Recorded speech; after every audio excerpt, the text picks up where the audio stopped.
To my family, especially my parents, Ma, Pa, I can never imagine my life without you. You two have been the greatest and most wonderful blessing that I ever had. Alam ko po yung hirap at sakripisyo nyo, mabigay lang ang mga pangailangan ko. Pag nakikita ko po kayo na maghapong halos subsob sa trabaho,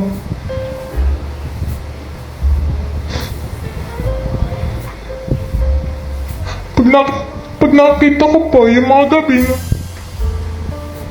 na wala na kayong tulog, matapos lang mga ina-edit nyo, bigla na lang tumutuluan nyo ako.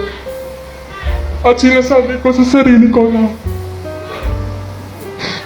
balang araw, ako naman na magtatrabaho para sa inyo.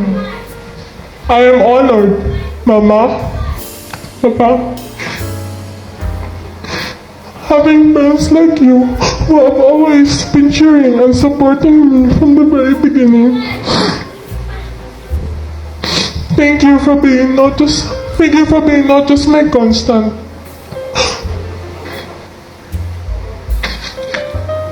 but also my hero.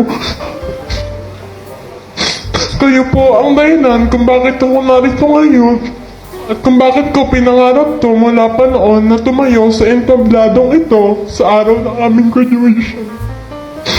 I love you so much, Mama and Papa.